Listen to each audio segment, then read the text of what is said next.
million de kilos de mitzvot. Dans la balance, c'est 1 million de kilos de Averot.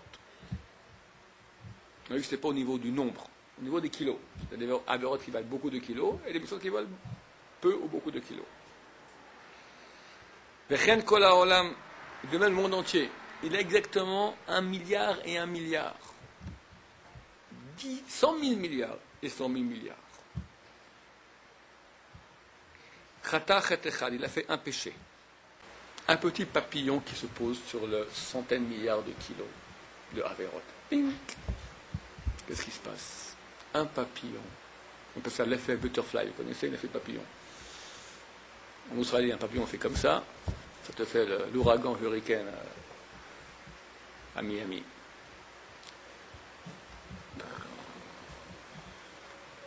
Le monde devient coupable. Tu as fait une mitzvah, un papillon. Tu as fait Shema Yisrael comme il faut le matin à l'heure. Tu as refait une page de Gemara qui te fatiguait. Tu n'es pas allé faire le gulu en ville le soir, regarder ce qu'il ne faut pas regarder. Tu as fait passer toi et le monde entier du côté positif. Qu'est-ce qui se passe là-haut? Dieu, les anges, tout ça, qu'est-ce qu'ils regardent? Qu'est-ce qu'ils font du papillon qui a sauvé la situation?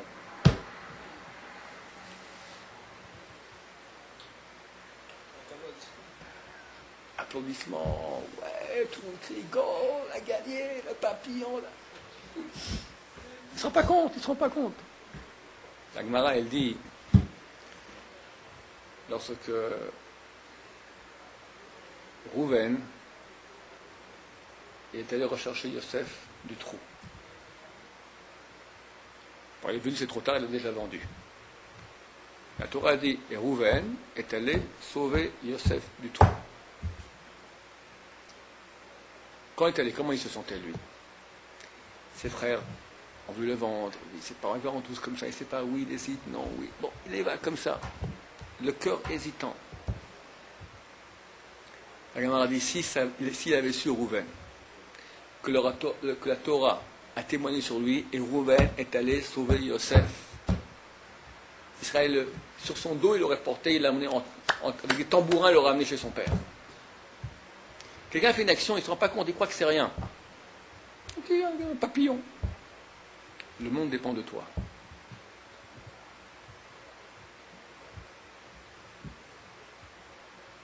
Et la chasse dans l'autre sens. Et Am Israël a besoin de mérite. On n'est pas entouré de 1,3 milliard de bons amis. Hein? On n'est pas les grands invincibles. On est un tout petit pays de rien du tout. Dispersés encore parmi des peuples qui ne nous aiment pas. Alors, Yerushalayim, déjà les actions que tu fais, ça a un impact énorme. Fais-le bien, un peu plus, c'est énorme. Donc, Maïmonide nous donne ici un truc qui n'est pas qu'un truc, c'est une réalité. Que l'homme se voit toute l'année, moitié. Responsabilité. Dans la même barque. Tu ne peux pas dire maintenant, quelqu'un est dans le bateau, il prend une chignole, il commence à faire un trou dans la coque. Il a reçu une cabine basse sous l'eau. Ouais, oh, mon vieux, oh. Quoi. J'ai payé ma cabine, fais ce que je veux. Ferme la porte. On est dans le même bateau. Je ne veux pas faire un creux dans la coque. On coule tous. Responsabilité. Arabim Zayazé.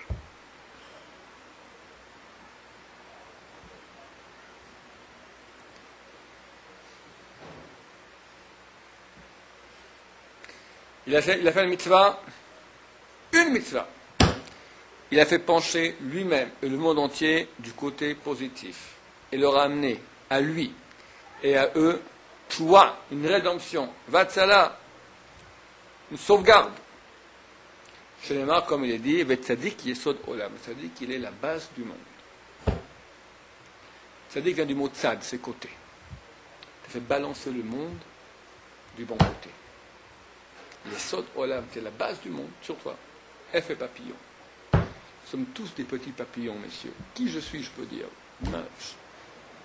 Chaque petit qui je suis, ça pèse très lourd dans la... On n'est pas tellement de bons juifs dans le monde. Il n'y en a pas tellement. Donc on nous regarde à la loupe et Am Israël a besoin de nous.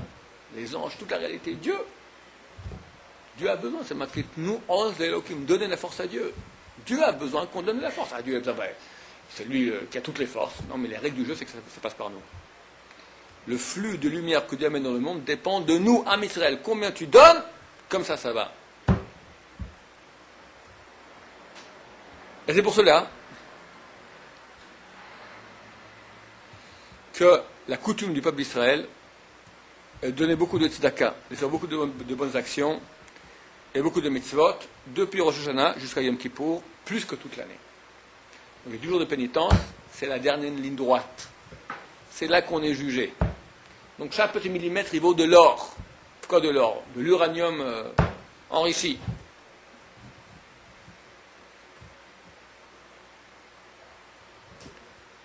Et ils ont la coutume, tous, de se lever la nuit, dans les 10 jours de pénitence, pour prier dans la synagogue, en prière de supplication, jusqu'à ce que le jour se lève. Qu'est-ce que c'est? Coutume du peuple d'Israël. Demander pardon, se rapprocher de Dieu aux heures qui sont très favorables. C'est dès minuit jusqu'au lever du soleil, c'est les heures les plus favorables de grande miséricorde divine. Quand on fait le compte des péchés et des mérites de l'homme, on ne compte pas de prix le premier péché que l'homme a fait. On compte à partir du 3e. C'est une liste.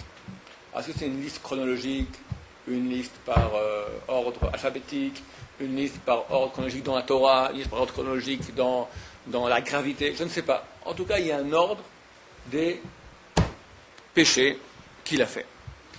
Et Dieu, dans sa miséricorde, ce qu'on appelle maté klapé hesed, il penche plus du côté positif. C'est quoi? Il va compter, il va regarder. Le premier péché, je ne compte pas. Le deuxième, je ne compte pas, je compte à partir du 3e. Et regarde. Si tous les péchés, à partir du 3e, sont plus que les mérites, alors il remet les 2 péchés dans la balance et on compte une facture pour tous les péchés. Par contre, si, quand on a les 2 premiers péchés, il y a plus de mérites que de péchés, alors on efface tous les péchés. Pourquoi? Parce que les 2 premiers, on les a effacés, n'est-ce pas?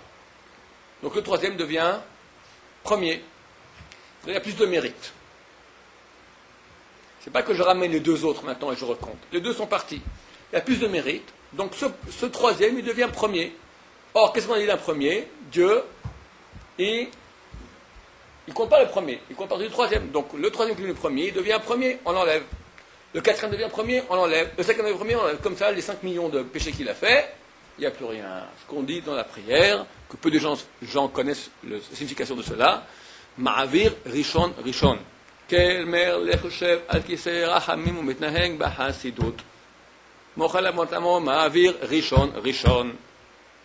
Se comporte avec miséricorde. Ma'avir, il fait passer les péchés.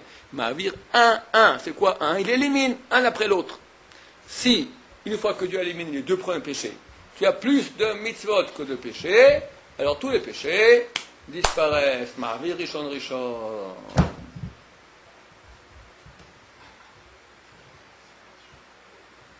Cela on parle pour une personne au singulier. Mais pour un public, il y avait aussi un jugement du public en entier. Là, on ne compte ni le premier, ni le 2e, ni le 3e. On commence le compte à partir du 4e.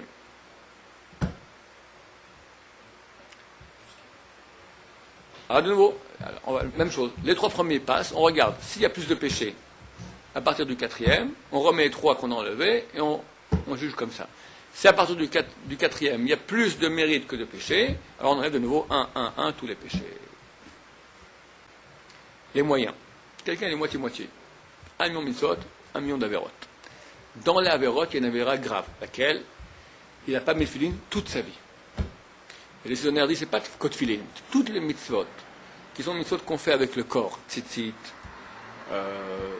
matzah, manger le kazaït de pain dans la souka, le premier soir de souka, etc. Tout ce qu'on fait avec corps, il n'a jamais fait toute sa vie. Fait rien, zéro. Comme je connais beaucoup de gens, ils ont mis le filet à leur bar mitzvah, s'il n'était pas cachère, ils l'ont mis sur le front, la kippa est sous la lanière. J'ai vu des films de jeu. J'ai un cousin à moi, pour lui, pas religieux. Une fois, il a mis le film, le jour de sa bar mitzvah. Et j'ai eu le film, il pas mis le film. Il arrive à la Maba, je lui ai dit, j'ai expliqué un peu, bon. Et là, si Dieu le ramènera dans Tachem, il fera tchouva. Et arrive à la Maba, pas fait de film. Dans le conte, maintenant, il s'appelle Poshea Israël Begoufo. Ça veut dire un pêcheur d'Israël dans son corps. Alors, quel est le jugement pour lui? On le juge et il a part au Olam Haba. De même, tous les Rechaïm, tous les mécréants, dont les péchés sont plus, on les juge et ils en partent à Olam Haba. Car tout Israël, on part à Olam Haba. Bien qu'ils ont péché. Comme est écrit, Va'amer kulam tzadikim l'olam yeshu haaretz. Il y a un verset qui dit que tous les tzadikim ont une part au Olam Haba. De même, les chassidés au mot haolam, les sages parmi les justes parmi les nations, les goïms, ceux qui pratiquent comme il se doit les 7 lois noachid, qui doivent pratiquer dans ce sens. 7 lois noachid pratiquées en tant que mitzvot ordonnées par le Dieu d'Israël, qui a transmis son désir par Moshe Rabbeinu dans la Torah d'Israël. Si un goy pratique les 7 lois noachid comme cela, il a part à Olam Haba, il a part au monde à venir. Il a une part. Il a une part au monde à venir. Il fait ça pour le Dieu des Juifs? Ouais. Si quelqu'un m'a traité les 7 lois noachid, parce qu'il comprend que c'est bien. C'est Wallo. Pas Wallo, en tout cas, c'est pas ce dont on parle ici. Pour Hachem, le Dieu d'Israël. Voilà. Qui s'est exprimé dans la Torah d'Israël. Ce n'est pas le Dieu d'Israël des chrétiens, parce qu'aussi ils ont un Dieu d'Israël. Ou Dieu d'Israël des musulmans. Vous savez, dans la Torah, dans notre Torah. D'accord, la Torah juive. Pas besoin. Pas vaut mieux, il a le choix. Un non-juif qui veut, il y a des cas, ça arrive, hélas, souvent, il y a des cas de juifs dans les yeshivot, religieux, barbéot, tout ça, qui un beau jour apprennent qu'ils sont goy. Il y a deux réactions. Il y en a qui disent ok, c'est bon, je me convertis, tic-tac, et ils continuent. Il dit, ah bon, c'est comme ça, je m'en réfléchis. Écoutez, j'ai réfléchi. J'ai vu, je préfère le goy. Alors, il y en a qui prennent le goy pour aller voir c'est quoi les Christine, d'accord, Club Med, il va un peu s'éclater. D'autres qui disent je sais c'est quoi être juif. Je sais que la responsabilité c'est un bon goy, j'aurais pas au Olam Haba. Moi je sais que si on me demandait, tout de suite je voudrais être juif, c'est évident, parce que ça nous brûle en dedans. Hein, on dit que c'est des convertis, c'est des hommes qui avaient une âme juive. Qui avaient une étincelle juive, absolument. Attends, lui qui n'avait pas cette étincelle juive, et qui a été éduqué juif par erreur. Il y a des cas, des jeunes enfants adoptés, qu'on ne leur a pas dit, etc. Puis un beau jour, ils se rendent compte. D'accord? Donc, un non-juif qui pratique cette loi noachide, il a pas au Olam Haba. Au coûteur de main, merci Hachem.